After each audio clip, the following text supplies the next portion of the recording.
Oh, I hope yeah, we hope he plays.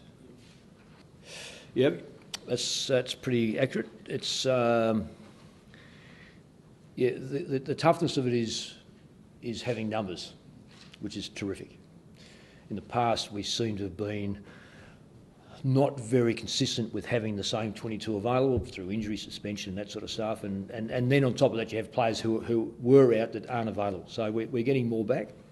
It's a credit to the club medical division, and also I think the fitness division, and certainly the player group, who've worked pretty hard to get back.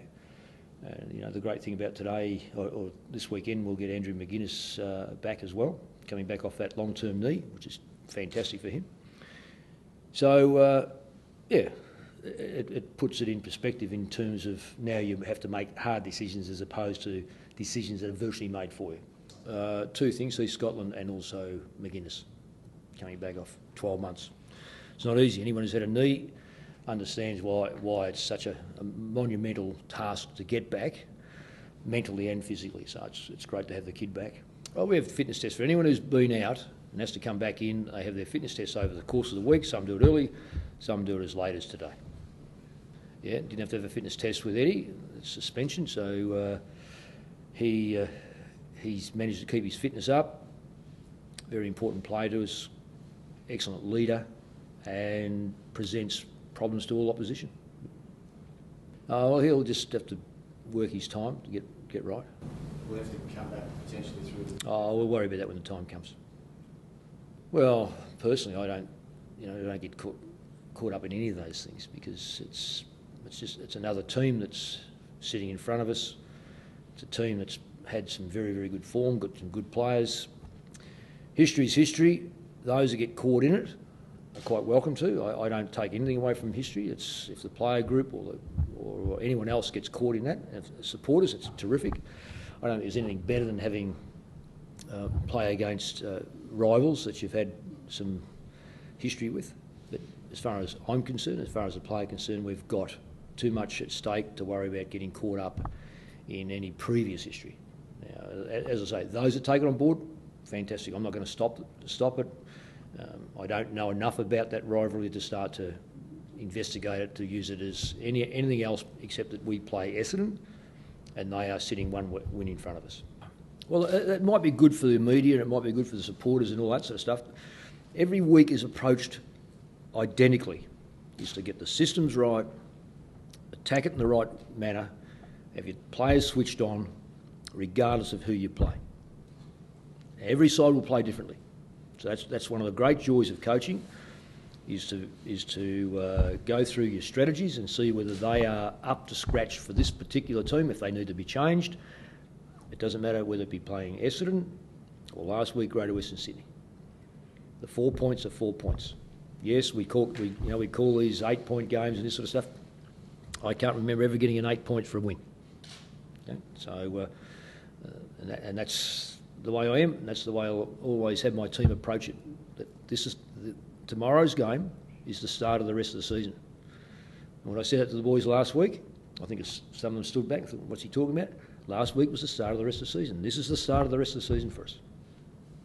Now, whether it be Essendon or whoever, it's insignificant. Well, every player's played a game has played a game coming into their first game. But the first game, very few these days are finals games. Yesteryear, a lot of players make their debut through the finals. And I suppose what it does say of the yesteryear footballer was that reserves football in the VFL wasn't overly dissimilar to the quality playing at senior level. So you could be Dipper Domenico and Michael Tuck, I think, played season after season in the seconds before they played. Today's football is very significant in as much as the National Football League compared to domestic VFL and WFL and so forth, there is a massive gap in it. So you've got to make sure your player is ready to play, because most teams have make-up players to fit into your squad, because you rarely run down with 22 of your own players in your club. And the difference between some players play very good VFL seconds football, other players just drift in and drift out, and you've got to take that chance to say, well, okay, can they come up to the level and play at that level? I can't answer for that for Essendon, but by and large, there are players that I call senior players because I think, for instance, Menzel's a senior player. I don't think he's ever going to be best on the ground in the seconds, where I think he's the sort of kid that will grow into AFL football. So Danaher's probably going to be assessed accordingly. Well, they've won 7 games, haven't they? So they're going okay. They've lost 3 of the past 4, so what have you noticed over the past month? Exactly what you said, they've lost 3 out of 4. Who they've lost to Brisbane, probably a surprise. Sydney, up in Sydney, I guess not an betting man, but I suspect that most people would have, or the majority of money betting people would have gone for Sydney, and the other side was to Geelong, I think it was. Fairly handy sides, and they beat Richmond quite comfortably. So you could take every game as it comes, not get too caught up in previous games. Yeah, you use it as a guide, but it's not a be-all, end-all. You have to wait for our side. I'm not going to declare our side. It's not. We haven't met finally yet, and when we do that, we'll have a good look at what we've got available to us. The players that train with that senior squad out there will all be up for senior selection. That's inclusive of those players that are new to the list, which is Betts, Warnock, Lucas, Rowe, and is there one other? I think there might be one other, I can't remember. But they're all in line for that selection. And we'll pick the side from the 22 of last week plus those ones we've added on. And we will try to cater for any eventuality. You don't always get it right, but you've got to be ready for it. So do you expect to name Judd? Oh, he'll be named. One from left field, Andrew Demetrio this morning revealed that the AFL House in previous years have been bugged, particularly around TV broadcast negotiations. Is that right? Yeah. Does that surprise you? And in your time in football, have you ever heard of like change rooms or football clubs being bugged?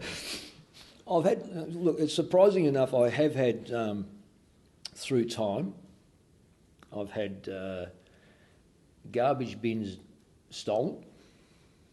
Fact, right? I don't know what they're going to get out of my garbage bin, but good luck to them. We lost computers, finals weeks. Collingwood or West Coast? Collingwood. It happened twice in the final weeks. Stolen, so we don't know what happened. What else? And if you want to go to the nth degree, read the book I'm reading at the moment by Alan First, and you'll get an idea of real spying. So maybe Andrew needs to read those first. I don't know, maybe so. If he's got his suspicions, he must have his suspicions for some reason. But I hardly think it's going to be that sort of stuff.